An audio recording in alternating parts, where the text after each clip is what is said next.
So let's talk about the role of the board or the committee member.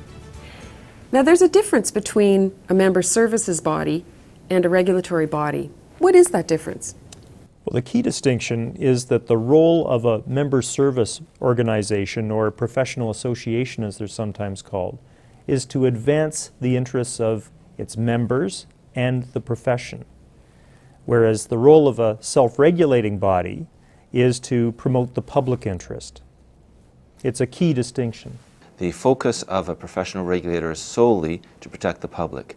The focus of a professional association is primarily, ultimately, to the interests of their members. There is an overlap, of course, because no one, it's in the professional interest to not have incompetent or dishonest members. Everybody wants to deal with that issue, but for a different purpose. So who is the board member on a regulatory body representing them? Well, in our model in Canada, board members are either appointed by the government or they're elected by members of the particular profession. And an important point to make here is that regardless of how you become a board member, once you are a board member, you don't have a constituency. You're independent of the government if you're a public appointee, and if you're an elected professional member, you don't answer to your constituents on a day-to-day basis. Instead, you have a fiduciary obligation to act as a board member of the professional regulator. I think you have to differentiate between the Member of Parliament model and the Board of Director member model. A Member of Parliament is elected to represent their constituents, and that's not the model that applies here. The fact that a professional member might be elected from a district is simply a method of selection so that you have someone who is respected by the profession agreeing to take on this regulatory role. The model that applies is the Board of Director, a member of a Board of Director model. So if you have a for-profit corporation, the mandate of the board is to generate money for shareholders. If it's a non-profit corporation, the role of the member of the board is to advance the charitable interest of that organization.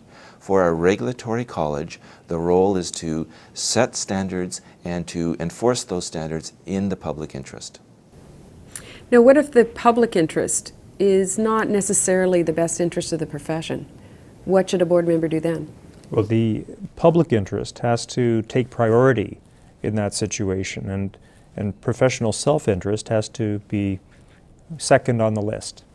You simply have to set aside the self-interest aspect and focus on what would be best for the public of this province. How can a board member separate their own professional interest from the public interest? I think they can do it by asking themselves how they would want all other professions that impact on them to be regulated, and how the professional body should govern themselves. So I think if you do that, you'll quickly recognize the importance of public interest, and you'll put professional self-interest aside. And think about mandate, think about role. What are you there for? What are you to do? Why are you there?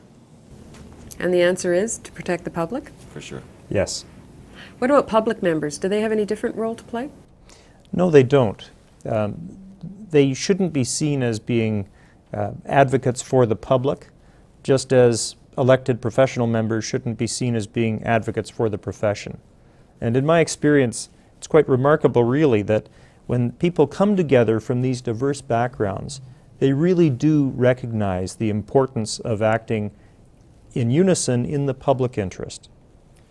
The reason that you're selected from different constituencies, so to speak, is to bring a perspective. And that's what's really critical here. So a publicly appointed member of the board can bring a perspective, same mandate, same purpose, same goal, but a perspective that perhaps some professional members might not so easily share. And that's why you often have a diverse range of professional members, so that each can bring their own perspective to that mandate. So the perspective is fine, but the ultimate interest is the public's. For sure. That's right. Thanks.